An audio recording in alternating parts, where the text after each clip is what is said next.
প্রিয় কলিজার দিনী ভাই বন্ধুগণ, আজ আমরা আপনাদেরকে এমন একটি বেদনাদায়ক ঘটনা শোনাতে যাচ্ছি যে ঘটনাটি শুনে আপনার আত্মা কেঁপে উঠবে। এই ঘটনা সেই নিষ্ঠুর নির্দয় বাবার, যে তার মেয়ের ইফতারিতে বিষ মিশিয়ে দিয়েছিল। কিন্তু এর আগে এমন একটি দৃশ্যও ঘটেছিল যা দেখে সবকিছুই যেন স্তব্ধ হয়ে গিয়েছিল। কিন্তু সেই নিষ্ঠুর ব্যক্তিটি এমনটা কেন করেছিল, এই ঘটনা আমাদেরকে কাঁদিয়ে দেবে। এই ঘটনাটি শেষ পর্যন্ত অবশ্যই দেখবেন। প্রিয় বন্ধুরা, ভারতের একটি গ্রামে একজন হিন্দু ব্যক্তি বাস করত। সে খুবই নিষ্ঠুর এবং নির্দয় ছিল। তার বাড়ির পাশেই একটি মুসলিম পরিবারও বাস করত। কিন্তু হিন্দু ব্যক্তি মুসলিমদের প্রতি তীব্র ঘৃণা পোষণ করত।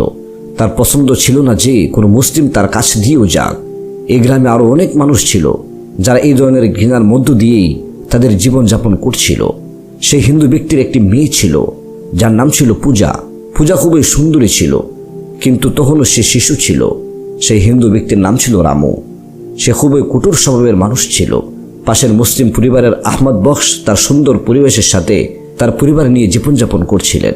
তারা হৃদয় থেকে অনেক খুব ভালো মানুষ ছিলেন, যদিও রামু তার হৃদয়ে ঘৃণা পোষণ করে থাকত, কিন্তু আহমদ বক্সের হৃদয়ে তার প্রতি ভালোবাসা ছিল। এই ঘটনা সেই সময়ের যখন পূজা পঞ্চম শ্রেণীতে পড়ত। পূজা এবং আহমদ বক্সের মেয়ে ফাতেমা একই ক্লাসে লেখাপড়া করত, যে কারণে তারা মাঝে মাঝে একসাথে স্কুলে যেত। কিন্তু এই বিষয়গুলো রামু থেকে অজানা রাখা হয়েছিল, কারণ যদি রামু এটা জানতে পারত তাহলে সে তাকে জীবিতই রাখত না। রামু যখন তার কাজে চলে যেত তখন পূজা ফাতেমার বাড়ি চলে যেত। সে সারাদিন খেলাধুলা করত। এভাবে দুজনের মধ্যে বন্ধুত্ব বেশ গভীর হয়ে গিয়েছিল। কখনো ফাতেমা পূজার বাড়িতে আসতো, আবার কখনো পূজা ফাতেমার বাড়ি যেত। কিন্তু এই বান্ধবীপনা রামুর নজরের আড়ালে ছিল। সে কখনো খেয়াল করেনি কে তার বাড়িতে আসছে আর কে যাচ্ছে, কারণ তার স্ত্রী কখনো তাকে এদিকে মনোযোগ দিতে দেয়নি। তার স্ত্রীও মুসলিমদের প্রতি বেশ ভালোবাসা পোষণ করত, কারণ তারা নৈতিকতার দিক থেকে খুব ভালো ছিল। পূজা সারাদিন ফাতেমার বাড়িতে থাকতো। ফাতেমার বাড়ির লোকেরা যখন নামাজ পড়তো তখন পূজা একপাশে বসে তাদের দেখত এবং মনে মনে সে খুশি হতো। সে ভীত ও সংকোচে থাকতো। ফাতেমা তাকে বলতো, তুমি এত ভয় পাও কেন? এখনও তো তোমার আব্বা এখানে নেই। তুমি আমাদের বাড়িতে আছো, তুমি যা চাও করতে পারো, ভয় পাওয়ার কোনো দরকার নেই। কিন্তু তার বাবার ভয় তার হৃদয় জুড়ে ছিল। একদিন পূজা ফাতেমাকে বলতে লাগলো, এটা তোমার আম্মি আব্বু কি পড়ে? ফাতেমা মুচকি হেসে বলল, আমরা নামাজ পড়ি। নামাজ প্রত্যেক মুসলিম নরনারীর জন্য ফরজ। নামাজ পড়লে দোয়া কবুল হয়। যে জিনিস আল্লাহ তাবারাক ওয়া তাআলার কাছে চাওয়া হয় তাই পাওয়া যায়। ফাতেমার এই সুন্দর কথাগুলো পূজার হৃদয়ে প্রভাব ফেলল। সে মনে মনে নামাজের কথা ভাবতে থাকলো। একদিন সে বাড়ি এসে বলল, আম্মি, তোমার সাথে একটা কথা বলতে চাই। পূজার মা বলল, হ্যাঁ বেটি বল, কি বলবি? ফাতেমা বলতে লাগলো, আম্মি, ফাতেমার আব্বু আম্মু নামাজ পড়ে, তুমি আর আব্বু কেন নামাজ পড়ো না? যখন এই কথা পূজার মুখ থেকে বের হলো তখন তার মা তার মুখ হাত দিয়ে চেপে ধরল এবং বলতে লাগলো, এমনটা কখনো করো না মা। এরপর থেকে এমন কথা মুখেও আনবে না, নইলে তোমার আর আমার বেঁচে থাকা কঠিন হয়ে যাবে। তোমার বাবার কথা তো তুমি জানোই, সে কতটা কঠোর। যদি তার কানে যায় যে তুমি তাদের বাড়ি যাও তাহলে সে আমাদের জীবিত রাখবে না, সবার আগে আমারই গলা কেটে ফেলবে সে। বেচারি ছোট মেয়ে পূজা আরও ভয় পেয়ে গেল। এখন সে ভয়ে ভয়ে থাকতে লাগলো। সে ফাতেমার বাড়িও যাওয়া বন্ধ করে দিল। একদিন ফাতেমা নিজেই তার বাড়িতে চলে এলো। এই সময় রামুও বাড়িতে উপস্থিত ছিল। রামুর স্ত্রী যখন দেখলো ফাতেমা বাড়ি এসেছে তখন সে ভয় পেয়ে গেল যে এখন কিছু একটা হয়ে যাবে। রামু যখন দেখলো ফাতেমা একজন মুসলিম মেয়ে তখন সে আগে থেকেই জানতো, কিন্তু যখন সে তাকে নিজের বাড়িতে আসতে দেখলো তখন বলতে লাগলো, এই মেয়ে, আমার বাড়িতে কি কাজে এসেছো? ফাতেমা জানতো যে রামু কঠোর স্বভাবের। যদি সে সব সত্য বলে দেয় তাহলে পূজা এবং তার মায়ের কোনো খবর থাকবে না।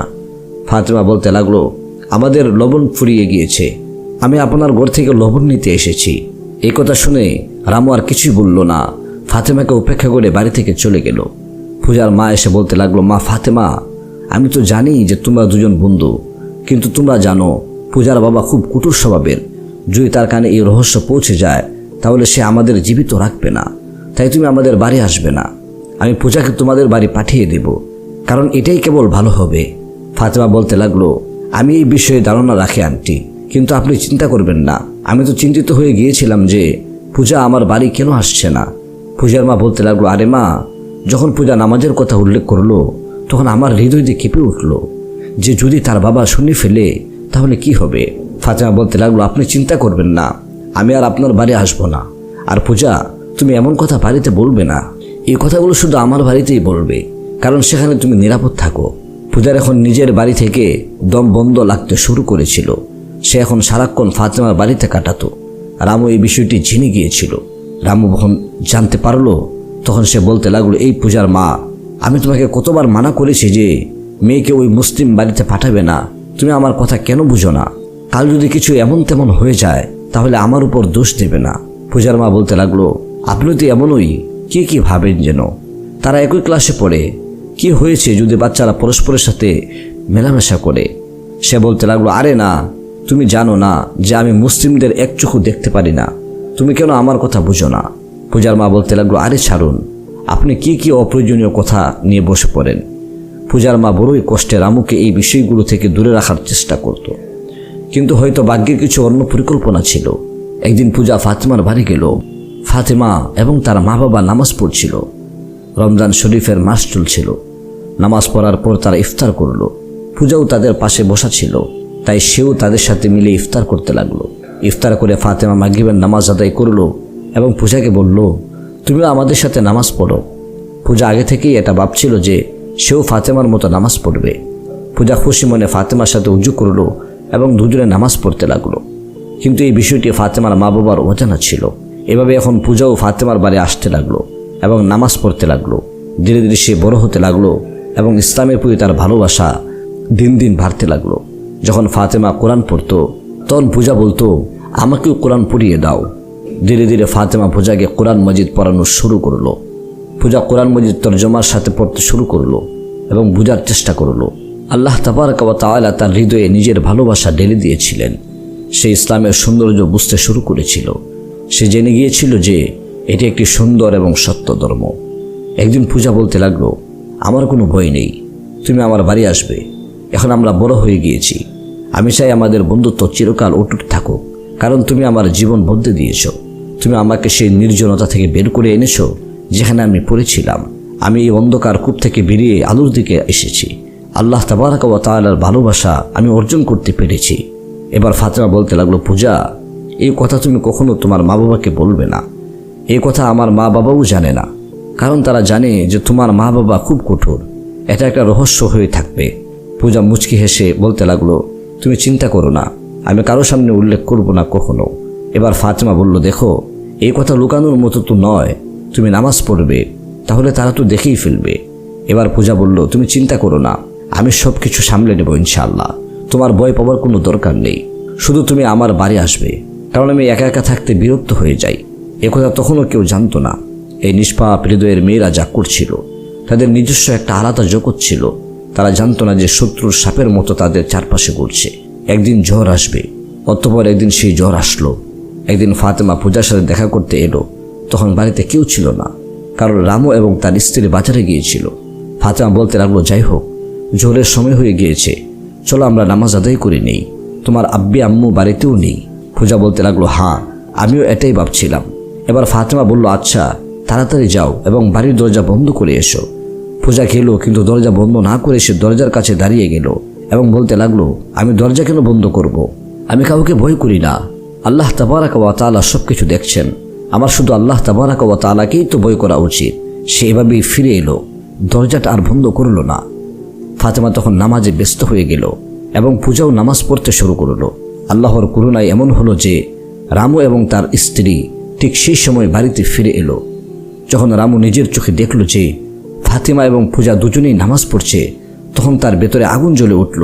সে রাগে ফেটে পড়ল এবং বলতে লাগলো, এই পূজার মা, দেখছিস, এই কারণেই আমি তোকে বলতাম যে এই মেয়েকে এই মুসলিম মেয়ের সাথে মেলামেশা করতে দিস না। আজ তো সে সেই সীমা অতিক্রম করে ফেলেছে। সে তাকে মারতে যাচ্ছিল, কিন্তু পূজার মা তাকে থামিয়ে দিল এবং বলল, এমন করো না, ওকে নামাজ শেষ করতে দাও। রামু রাগে এসে তার স্ত্রীর মুখে জুড়ে একটা চড় মারল। ততক্ষণে ফাতেমা এবং পূজা নামাজ শেষ করেছিল। ফাতেমা ভয় পেয়ে গেল, কিন্তু পূজা বলতে লাগলো, তুমি তাড়াতাড়ি এখান থেকে চলে যাও। রামু ফাতেমাকে থামিয়ে বলল, এই মেয়ে, এটাই তোমার এই বাড়িতে শেষ পদক্ষেপ। এরপর যদি তোমার পা আমার বাড়িতে পড়ে, তাহলে আমি তোমাকেও মেরে ফেলবো। এখান থেকে বেরিয়ে যাও, আর কখনো আমার বাড়িতে আসবে না। এবার ফাতেমা ভয় পেয়ে তাড়াতাড়ি নিজের বাড়ির দিকে চলে গেল। এদিকে রামু রাগে লাল হয়ে গিয়েছিল। সে পূজার কাছে এসে বলতে লাগলো, এই জন্যই কি আমি তোমাকে অনুমতি দিয়েছিলাম যে তুমি তার সাথে তার বাড়ি যাও, তুমি এই কাজ শুরু করবে? পূজা বলতে লাগলো, আব্বা তুমি কিছুই করতে পারবে না, এটা আমার জীবন, আমার যা ইচ্ছা আমি তাই করতে পারি। এই কথা বলতেই রামু তার মুখে জুড়ে একটা চড় মারলো। পূজা কাঁদতে লাগলো এবং বলতে লাগলো, আমি এখানে থাকবো না, এখানে আমি আমার ইচ্ছা মতো জীবনযাপন করতে পারছি না। আমি ইসলাম কবুল করেছি, আর তোমাদের মধ্যে কেউ আমাকে আটকাতে পারবে না। পূজার ইমান শক্ত হয়ে গিয়েছিল, তার হৃদয়ে ভয় শেষ হয়ে গিয়েছিল। শুধু আল্লাহ তাবারাকা ওয়া তাআলার ভয় এসে গিয়েছিল তার অন্তর জুড়ে, যা একজন সত্যিকারের ইমানের নিদর্শন। রামু যখন দেখলো তার মেয়ে তার সামনে দাঁড়িয়ে ডরভয়হীন কণ্ঠে প্রতিবাদ জানাচ্ছে, তখন সে জুড়ে একটি চড় তার মুখে মেরে দিল এবং বলতে লাগলো, এই বাড়ি থেকে বেরিয়ে যাও, এই বাড়িতে তোমার কোনো জায়গা নেই। যাও, তোমার সেই ফাতেমা বান্ধবীর কাছে যাও, তার বাড়িতেই থাকো, আমি দেখব তারা তোমাকে বাড়িতে রাখে কিনা। পূজার মা হাত জোর করে রামুর কাছে ক্ষমা চাইতে লাগলো, এমন করবেন না, দয়া করে এমন করবেন না, গ্রামে হাসির পাত্র হয়ে যাবেন, লোকেরা কি বলবে? আমাদের বংশের লোকেরা কথা বলবে যে রামুর মেয়ে ইসলাম কবুল করেছে, যে কারণে রামু তাকে বাড়ি থেকে বের করে দিয়েছে। এই অপমান আপনারই হবে, মেয়ের কি আসে যাবে? সে তো যা করার ছিল তা করেই ফেলেছে। আমাদের বংশের লোকেরা আপনাকে শত্রু ভাববে, আর যাই হোক সে আমাদেরই তো মেয়ে, আপনি ধৈর্যের সাথে কাজ নিন। রামু তার স্ত্রীকে বলতে লাগলো, আমি জানি এইসব চালাকি তোমার, এর পিছনে তোমারই হাত আছে। পূজা বলতে লাগলো, আপনি আম্মির সাথে এমন কথা বলবেন না, যা করেছি আমি নিজেই করেছি, আমার ইচ্ছাই করেছি, আমাকে কেউ কিছু বলেনি, যা আমার ভালো লেগেছে আমি তাই করেছি। রামু যখন দেখলো যে তার মেয়ে সীমা অতিক্রম করেছে, তখন সে চুপ হয়ে গেল। সে একজন শয়তান এবং ধূর্ত মানুষ ছিল, সেভাবে চুপ থাকার মানুষ ছিল না। জানি না সে তখন কি ভাবছিল এবং সে চুপ কেন হয়ে গেল। বলতে লাগলো, ঠিক আছে, এখানেই থাকো তুমি, আমি এই কথা ভুলে যাব। পূজা এবং তার মা অবাক হয়ে গেল যে হঠাৎ রামুর কি হলো। আগে সে এত রাগ করেছিল, কিন্তু হঠাৎই তার আচরণ এভাবে বদলে গেল। জানি না সে কি ভাবছিল। এভাবে দিনগুলো কাটতে লাগলো। পূজার কি জানা ছিল যে সময় তার সামনে এমন একটা মোড় নিয়ে আসবে যা দেখে সে নিজেই হতবুদ্ধি হয়ে যাবে। রামু একজন শয়তান মানুষ ছিল। সে তার স্ত্রীকে বলল, যাও মেয়ে পূজাকে ডেকে আনো, আমার গুরুত্বপূর্ণ কথা আছে তার সাথে। আর হ্যাঁ, ফাতেমা এবং তার বাড়ির লোকদেরকেও ডেকে আনো। পূজা বলতে লাগলো, আব্বাজান কি কথা? আপনি তো আমাদের পছন্দ করেন না। এবার রামু কাঁদতে কাঁদতে বলতে লাগলো, আমাকে ক্ষমা করে দাও মা, এবং তাদেরকে ডেকে আনো, আমার গুরুত্বপূর্ণ কথা আছে। অতঃপর সেখানে ফাতেমা এবং তার বাবা উপস্থিত হলো। পূজাও সেখানে দাঁড়িয়ে তার বাবার কথা শুনছিল। পূজার মাও অবাক হয়ে গিয়েছিল যে অবশেষে তার কি হলো। রামু কাঁদতে কাঁদতে বলতে লাগলো, আমি আপনাদের সবার কাছে হাত জোর করে ক্ষমা চাই, আমি আপনাদের সাথে অনেক বেশি ঘৃণা করেছি, আমাকে ক্ষমা করে দিন। পূজা মেয়ে আমার চোখ খুলে দিয়েছে, আমিও মুসলিম হয়ে গেছি এবং খুব খুশি হয়েছি যে আমার মেয়ে আমার চোখ খুলে দিয়েছে। আপনারা সবাই খুব ভালো, আমি আপনাদের সবার কাছে ক্ষমা চাই, আমার ভুলগুলো ক্ষমা করে দিন। পূজা যখন তার বাবার মুখ থেকে এই কথাগুলো শুনল, তখন সে আনন্দে কেঁদে দিল। কাঁদতে কাঁদতে বলতে লাগলো, আব্বাজান এটা কি সত্যি সত্যি যা আমি দেখছি? আপনার হৃদয় তো এত পাথরের মতো ছিল যে কখনো মোম হতে পারে না। কিন্তু নিষ্পাপ পূজা মেয়েটি তো জানতো না যে তার বাবার হৃদয়ে অন্য কিছুই চলছে। ফাতেমা এবং তার বাড়ির লোকেরাও অবাক হয়ে গিয়েছিল যে অতঃপর হঠাৎ এমন কি হলো যা রামুর হৃদয় বদলে দিল। ফাতেমা অবাক হয়ে পূজাকে বলতে লাগলো, এটা কি দেখছি আমি? তোমার আব্বা মুসলিম হয়ে গেছেন? আমার তো বিশ্বাসই হচ্ছে না। পূজা বলতে লাগলো, হ্যাঁ একদম, আমারও বিশ্বাস হচ্ছে না, কিন্তু তুমি এসব কথা ছাড়ো, আল্লাহ তাবারাকা ওয়া তাআলা আমাদের দোয়া শুনেছেন, এর চেয়ে বড় কি চাই আমাদের? ফাতেমা মুচকি হেসে বলতে লাগলো, হ্যাঁ পূজা, তুমি ঠিকই বলেছ, এখন তোমার জীবন সহজ হয়ে গিয়েছে, এখন তুমি খোলাখুলি আল্লাহর ইবাদত করতে পারবে। পূজা বলতে লাগলো, আমার তো আগেও কারো বই ছিল না, আমি তো আল্লাহ তাবারাকা ওয়া তাআলার বই করি এবং একমাত্র তাকেই বই করে যাব। এভাবে দিনগুলো কাটতে লাগলো। রামু এখন সবার সাথে ভালো ব্যবহার করছিল, কিন্তু একটা কথা ছিল যা রামু তার বাড়ির লোকদের বলেছিল যে তোমরা আমার বংশের লোকদের কখনো বলবে না যে আমি মুসলিম হয়ে গিয়েছি, এবং ফাতেমার বাড়ির লোকদেরও এই নির্দেশ দিয়েছিল। তাই এটা একটা রহস্য হয়ে রয়েছিল যা কিছুদিন পর্যন্ত টিকেছিল। এভাবে দিনগুলো কাটতে লাগলো। সময়ের চাকা দ্রুত ঘুরছিল। এখন পবিত্র রমজান শরীফ এসে গিয়েছিল। ততদিনে সব কিছু ঠিকই চলছিল। রামুর ব্যবহার তার স্ত্রী এবং মেয়ের সাথে ভালো ছিল। সে মুসলিমদের মতো নামাজ পড়তো এবং ভালো কাজ করত। জানি না এটা তার দেখানো ছিল নাকি সত্যিই ছিল, কিন্তু ভাগ্য একটা এমন পাল্টা খেল খেললো যা সবাইকে নাড়া দিয়ে গেল। রমজান শরীফের মাস এসে গিয়েছিল। চারিদিকে সেহরি এবং ইফতারির গন্ধ ভাসছিল। নুরানি মাসে মানুষ খুব খুশি ছিল। ফাতেমার বাড়িতে আনন্দ লেগে গিয়েছিল এবং পূজার বাড়িতেও আনন্দ ছিল। রামু অসুস্থতার বাহানা করে রোজা রাখছিল না, কিন্তু পূজার মা এবং পূজা রোজা রাখছিল। একদিন সে পূজাকে বলতে লাগলো, মেয়ে পূজা, আমি চাই আমরা ইফতার করি, যেখানে আমরা আশেপাশে মুসলিমদের দাওয়াত দেব। এতে সওয়াবও হবে এবং খুশিও হব সবাই। এবার পূজা মুচকি হেসে বলতে লাগলো, এটা তো খুব ভালো পরামর্শ আব্বাজান। আমি খুব খুশি হয়েছি যে আপনি এত ভালো চিন্তা করেছেন। রামু মুচকি হেসে বলতে লাগলো, আমরা আর কাউকে দাওয়াত দেব না, শুধু ফাতেমা এবং তার বাড়ির লোকদের দাওয়াত দেব, যাতে তারা ইফতারিতে শরিক হয়। তুমি এটা করো, তুমি আজই যাও এবং তাদেরকে বলে এসো যে কালকের ইফতার তারা আমাদের বাড়িতেই যেন করে। পূজা খুব খুশি হলো, বলতে লাগলো, আব্বাজান, আপনাকে অনেক অনেক ধন্যবাদ।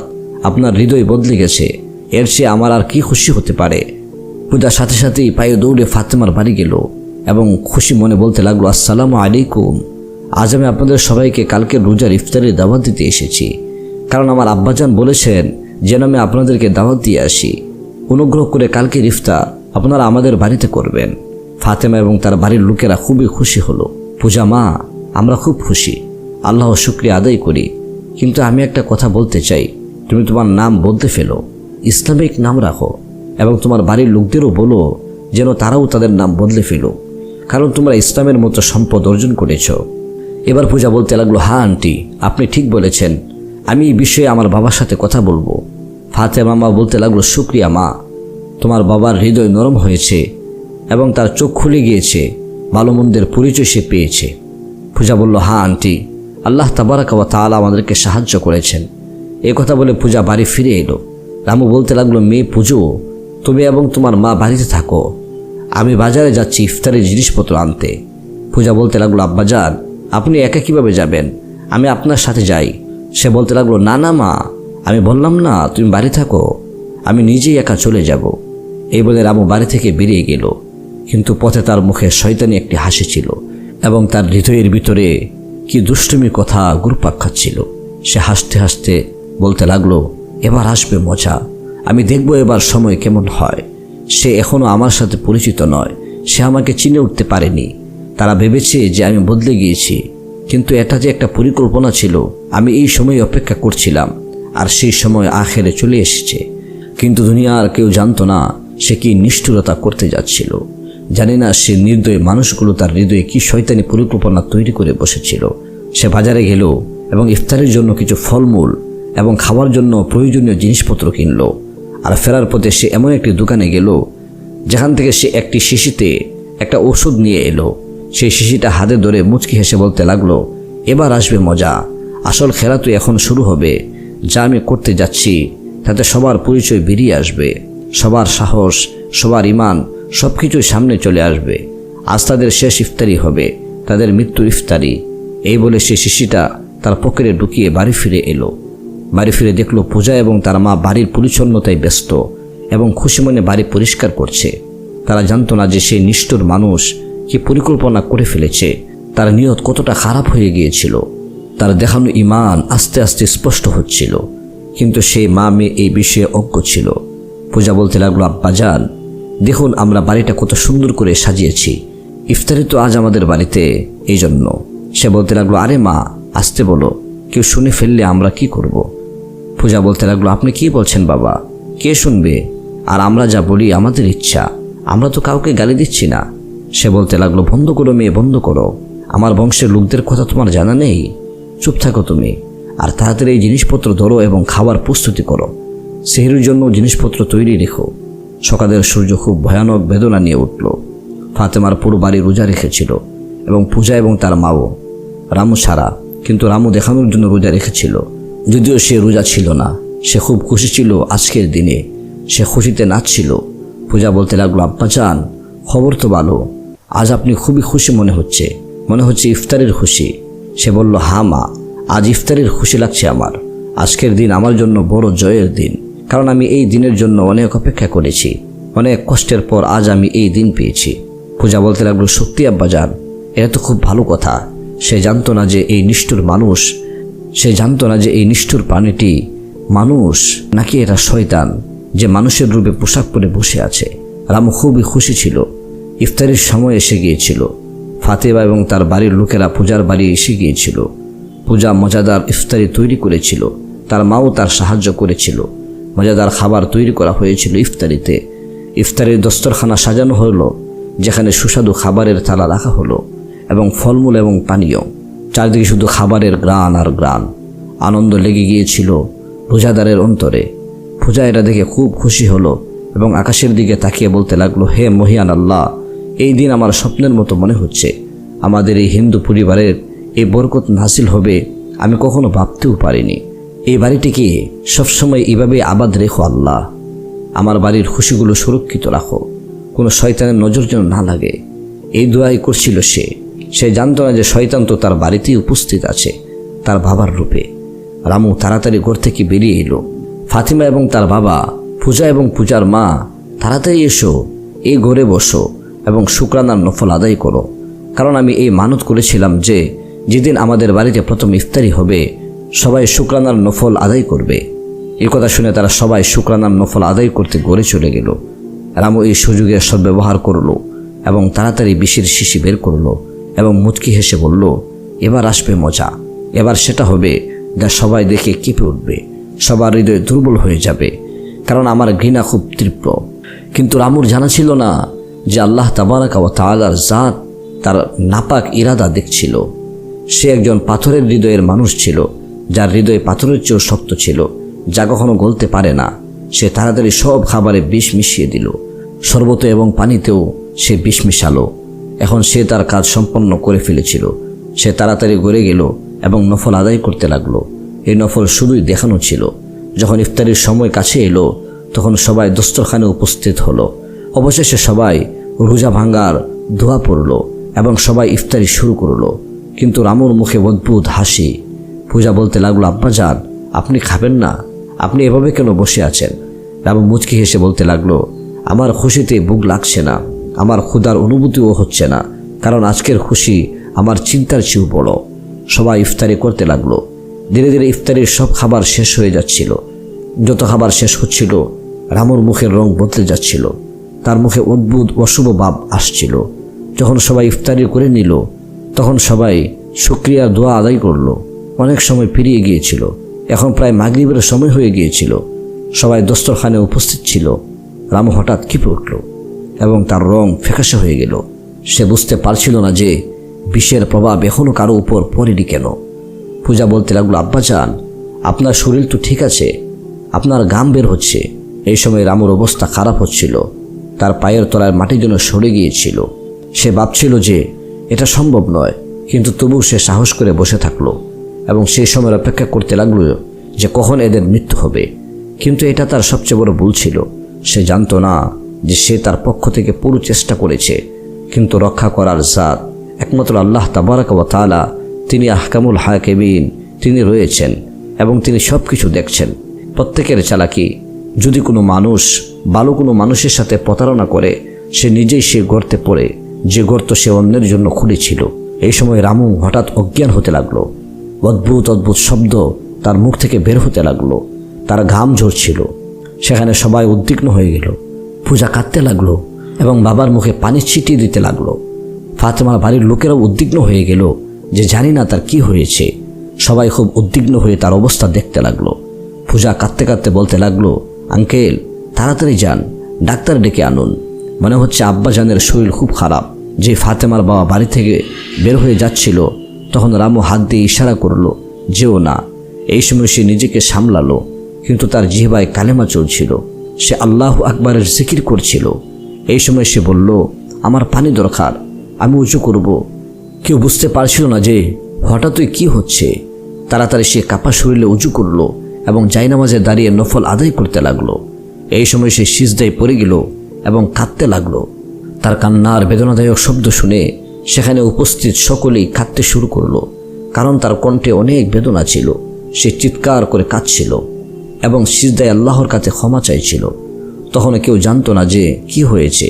প্রত্যেকের মুখে নীরবতা ছড়িয়ে পড়েছিল। সবাই অজ্ঞ ছিল যে মূলত কি হয়েছে। সবাই হতচকিত ছিল এই ভেবে যে আসলে মূলত কি হয়েছে। যখন সে নফল নামাজ আদায় করে দোয়া শুরু করলো, তখন সবাই জিজ্ঞেস করলো, আপনার হঠাৎ কি হলো? আপনি ইফতারিও করেননি, কি হয়েছে? মূলত আপনার কি হয়েছে সেটাই তো আমরা বুঝতে পারছি না।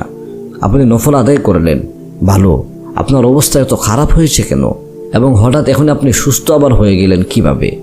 কিন্তু সে শুধু কাঁদছিল, তার চোখ থেকে পানি পড়ছিল।